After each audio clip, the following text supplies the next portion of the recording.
Halo semuanya, kita lanjutkan lagi pembelajaran tentang Microsoft Project-nya. Jadi di video sebelumnya kita sudah membahas bagaimana cara membuat custom Gantt chart. Kemudian kita juga sudah membuat bagaimana cara membuat timeline, dan di video kali ini kita akan belajar bagaimana cara membuat report di Microsoft Project. Oke, kalau misalkan kita lihat di tab di atas ini ada yang namanya tab report. Kalau misalkan dipilih di sini ada grouping dari kategori reportnya.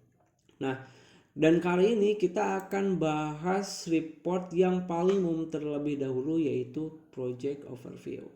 Nah, di sini nih. Report ini harus benar-benar kita pahami karena ini merupakan basic report dari setiap project. Persentase dari project sudah pasti bakal banyak yang nanya. Kemudian persen komplit dari masing-masing divisi sudah pasti harus diketahui juga, karena ketika divisi tersebut belum 100% atau memiliki keterlambatan, kita bisa mudah melakukan tracing keterlambatannya di mana dan progresnya sudah berapa persen. Kemudian di sini juga ada informasi milestone, kemudian di sini ada informasi dari pekerjaan aktivitas-aktivitas yang terlambat. Oke. Sebelum dilanjutkan lagi, kita pindahkan dulu projectnya, karena kalau misalnya kita lihat di sini, ini kan projectnya masih tanggal 28 Oktober sampai 29 Desember 2022. Kita pindahkan dulu supaya kita posisinya berada di tengah-tengah dalam project. Kita pindahkan dulu caranya, kita masuk ke project, kemudian project information. Nah, start date-nya kita mulai projectnya dimulai dari tanggal 15 Desember. Kemudian statusnya kita buat hari ini. Coba kita lihat today. Dan oke. Nah, ini kan jadi project mulanya tanggal 15 Desember, selesainya 15 Februari, dan kita sekarang sudah berada di tengah-tengah project. Nah, kalau misalnya kita balik lagi sekarang ke project overview, nah di sini mulai kelihatan. Ini adalah project-project aktivitas-aktivitas yang mengalami keterlambatan. Kemudian di sini kita sudah bisa menampilkan aktivitas yang terlambat. Nah, di sini kan progresnya belum kita input. Coba kita input dulu supaya di sini ada terlihat progres dari masing-masing aktivitas di sini. Coba sekarang kita balik lagi ke Gantt chart, kemudian kita masukkan progresnya. Anggaplah DP ini sudah dilakukan, karena untuk memulai aktivitas-aktivitas di sini DP-nya harus dilakukan terlebih dahulu. Kemudian calculation ini sudah dilakukan. Nah, ini kalau kalian lihat sebelumnya, calculation pasti masuk di kategori terlambat nih. Coba kita lihat dulu project overview. Nah, calculation ini kan terlambat. Kita buat ini calculation 100%. Kemudian beberapa aktivitas yang di sini kita buat 100% juga. Nah, misalkan ini 100% untuk engineering ya. Kemudian misalkan ini sudah 100% juga, tapi yang ini belum. Oke, coba kita lihat report, dashboard, project overview. Nah, di sini engineering sudah 52%. Nah, pekerjaan yang terlambat adalah aktivitas-aktivitas yang ada di sini saja. Kemudian tapi kalau misalkan kita lihat di sini ada term of payment yang barusan padahal sudah kita input. Ini kan ada 4. Tapi sudah kita input, tapi progresnya itu masih 0%. Nah, ini nih. Dashboard, project overview 0%, padahal sudah kita input. Nah, kalau misalkan ini saya buat 3 item ini 100%, harusnya progresnya 75%. Tapi kalau misalkan balik lagi ke sini, dashboard, project overview, nah ini masih 0%. Tapi kalau misalkan 4-4-nya dibuat 100%, ini akan berubah jadi 100% langsung. Oke. Mengapa demikian? Ini karena kita mengatur durasinya 0 hari. Jadi progres yang diambil dari Microsoft Project itu adalah perbandingan antara jumlah durasi terhadap masing-masing aktivitasnya ini. Jadi kalau misalkan durasinya 0 days, ini tidak akan memiliki bobot. Perlu teman-teman ketahui, bobot yang diambil dari Microsoft Project ini dia ngambil dari durasi itu sendiri. Sekarang coba kita rubah durasinya menjadi, anggaplah ini menjadi 1, yang ini 2, yang ini 2, yang ini 1. Sekarang coba ini kita buat 100%, dan sekarang balik lagi ke report. Nah, ya, dia hanya 17%. Padahal seharusnya progres dari bobot keempat ini harusnya kan ini karena ada 4, kalau bagi rata itu harusnya 25%. Nah ini kenapa nggak 25%? Karena Microsoft Project mengambil bobot dari jumlah durasi ini. Nah ini kan 1, 2, coba kalau yang ini kita 100% kan. Nah ini mulai 50%, karena di sini sudah rata ya, ini 3 hari, ini 3 hari. Kalau misalkan ini ya 100%, kita balik ke report project overview. Nah ini 83%. Jadi nah ini yang harus wajib oleh pengguna Microsoft Project ketahui, pengambilan bobot Microsoft Project itu dari mana. Oke, sekarang ini sudah kita buat durasinya 1221, tapi pada aktualnya untuk term of payment ini, pembayaran ini terkadang ada yang butuh 7 hari, ada yang butuh 2 hari, atau ada yang bisa langsung juga 1 hari.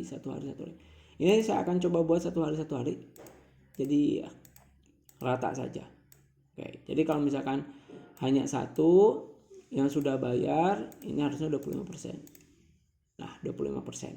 Tapi karena kita sudah menambahkan 1, lihat milestone-nya itu jadi hilang di sini listnya. Mengapa? Karena kalau misalkan teman-teman mengikuti dari video pembuatan sebelumnya, jadi kita cara membuat milestone itu bisa dengan membuat ininya 0 durasi, maka ini sudah berubah jadi milestone. Nah ini tandanya nih. Ini dari font juga berubah warna biru. Nah caranya gimana agar tetap menjadi milestone? Ini tetap di 1 hari.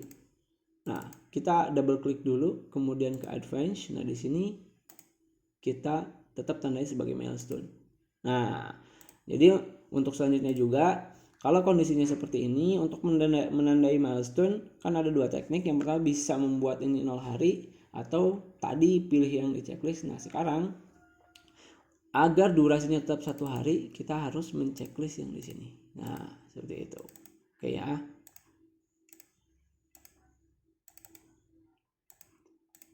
Nah ini kita buat 100% lagi, kemudian di report.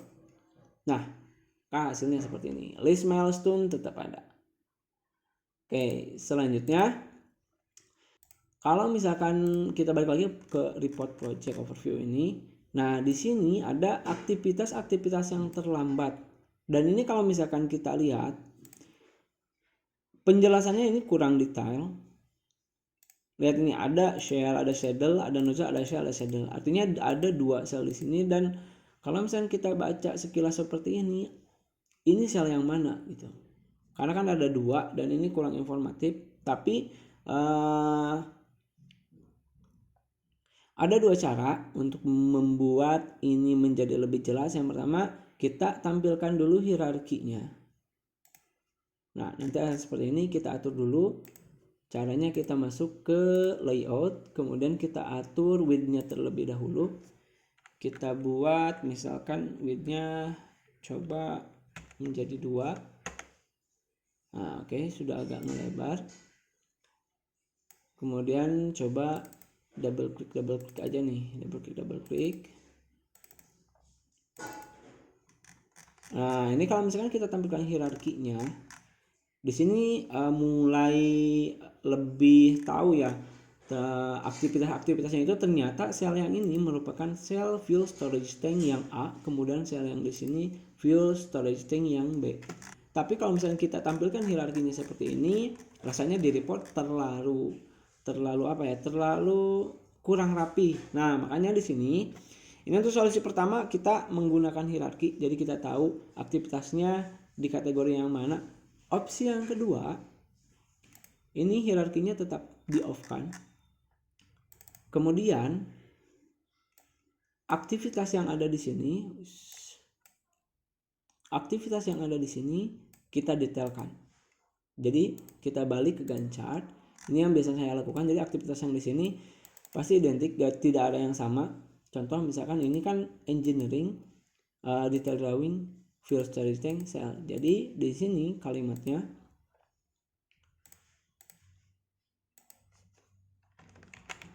detail drawing, fuel storage tank, cell, A cell. Nah, di sini. Ini kita geser, kemudian double klik. Jadi nanti seperti ini. Ini saya rubah dulu semuanya supaya enak nanti baca semuanya. Jadi ini kayak gini. Ctrl C, kemudian Ctrl P. Kemudian ini juga sama, semuanya kita buat seperti ini dulu supaya ada perbedaan. Nah, kalau yang ini kita ganti menjadi B. Ini juga sama, jadi B. Kemudian nozzle juga sama.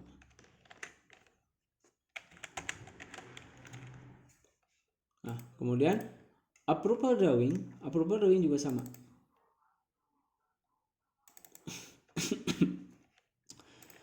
Approval drawing, nah ini approval drawing harusnya ini ada perbedaan antara approval drawing detail view staging A. Kemudian di sini kita tambahkan lagi, insert lagi, atau kita copy saja ini, Ctrl C, kemudian di sini Ctrl V. Nah, sekarang kita rubah ininya. Nah, kayak seperti ini. Kemudian MPR ini juga sama. MPR fuel storage tank, kita buat dua-duanya, A dan B. Nah, ini juga calculation fuel storage tank A dan B. PO steel material udah cukup aja. Kemudian nah ini untuk pekerjaan fabrikasi juga sama. Jadi ini kita buat lebih detail. Fuel storage tank A, marking and cutting cell. Saddle juga sama. Oke, kita copy. Fuel storage tank, marking and cutting. Nah, kita copy, kemudian kita rubah. Nozzle juga sama. Oke, kalau fit up ini dirubah jadi bukan marking and cutting tapi fit up cell.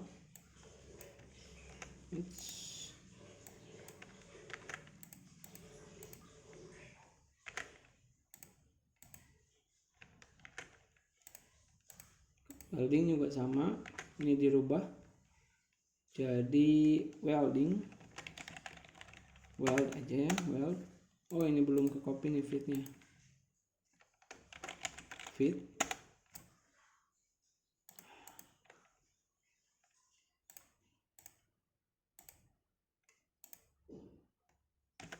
up.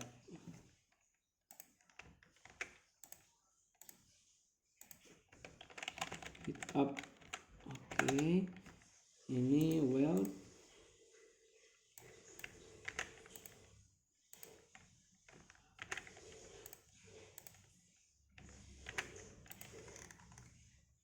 Kemudian ini untuk yang B sama juga, kita sekaligus dulu. Marking and cutting cell yang B. Ini kita rubah jadi B. Kita copy. Saddle juga sama.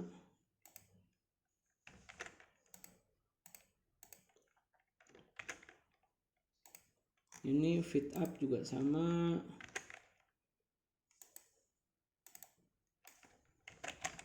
Fit up, kemudian copy lagi.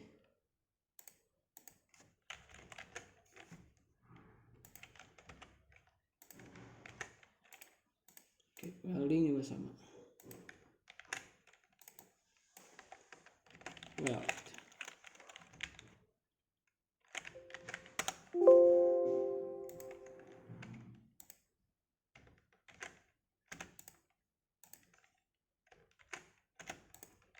Nah ini untuk klik teksnya kita buat bareng aja ya.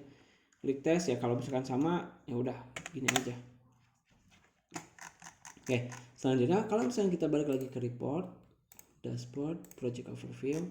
Nah ini mulai lebih jelas nih. Ini kita lebarkan. Nah sekarang ini mulai lebih jelas. Jadi ini ada detail drawing, view stretching, base saddle. Ini udah terlambat. Kemudian ini nozzle juga terlambat. Kemudian aktivitas-aktivitas yang di sini ini sudah identik, jadi tidak sama yang lain. Jadi ini sudah lebih informatif ya. Nah sekarang milestone-nya ini sudah ada juga listnya. Aktivitas terlambat ini sudah dilengkapi juga lebih detail. Kemudian persen complete-nya juga masing-masing pengerjaan di sini sudah kelihatan juga. Procurement kita anggap coba kita rubah supaya lebih enak lihatnya. Misalkan PO steel material ini sudah 100% juga. Kemudian pengerjaan pabrikasi ini sudah 100% juga. Nah, coba sekarang kita balik ke report, project overview. Nah, jadi seperti ini.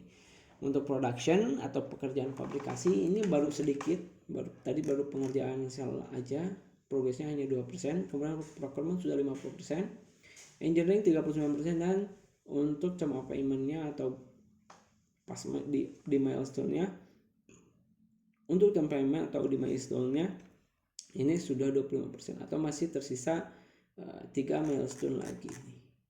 Oke.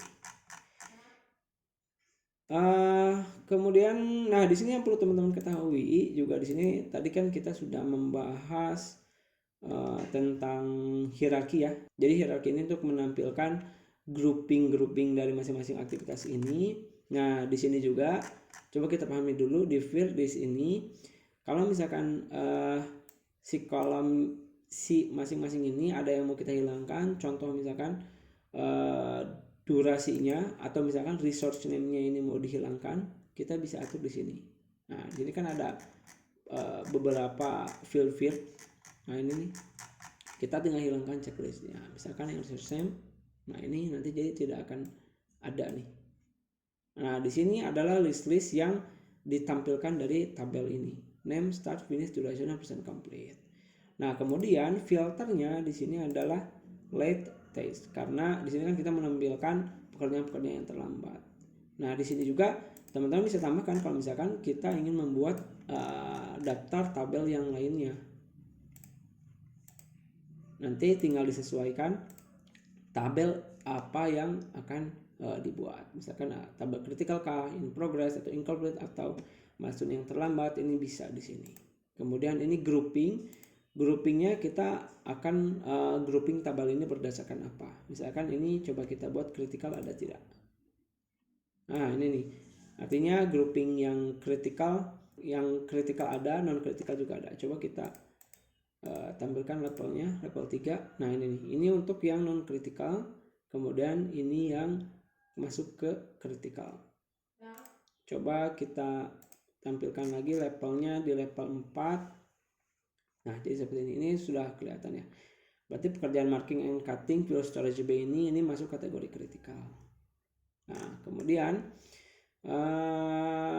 ini untuk groupingnya. Kemudian ini outline level untuk menampilkan sampai ke berapa level detail dari sini yang akan ditampilkan.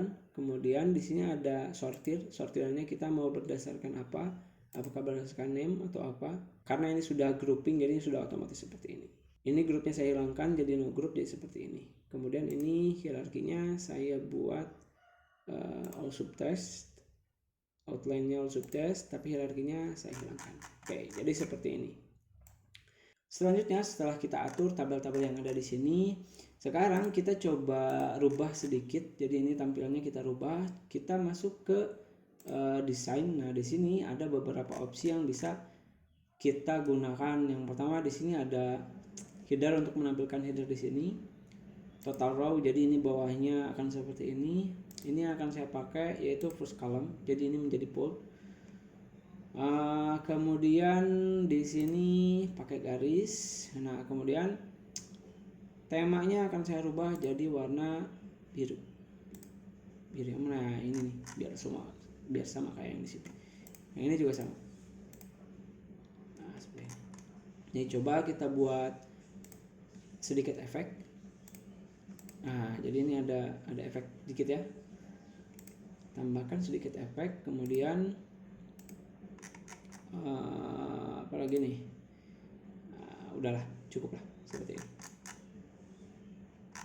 Nah, ini coba kita beri warna lain. Nah, ini nih. Jadi supaya temanya tetap sama, kita pertahankan warna biru. Coba ada lagi gak? Udahlah, ini aja. Nah, oke. Jadi seperti ini. Nah, kemudian kalau misalnya kita mau melakukan print out, ini kita atur dulu page breaknya. Nah, ini di sini tampilkan dulu page break. Nah, di sini kan kelihatan nih, artinya aktivitas pekerjaan yang terlambat ini di tabel ini kepotong nih. Close dulu. Nah, ini kepotong. Di sini kan ada page break. Ini satu halaman. Nah, kalau kayak gini berarti ini kepotong. Nah, ini kita pindahkan aja agak ke bawah.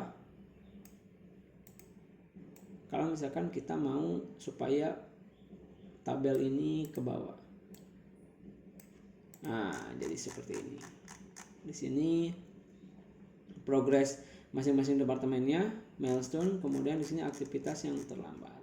Nah, kalau misalnya di print nanti hasilnya tidak akan kepotong. Nah, jadi seperti ini. Oke ya. Coba kita buat PDF, kita simpan dulu dokumen. Report storage tank.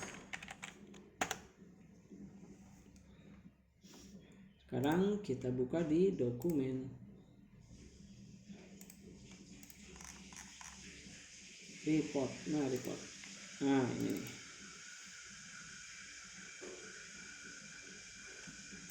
Nah, oke. Hasilnya seperti ini. Ini bisa kita share ke grup.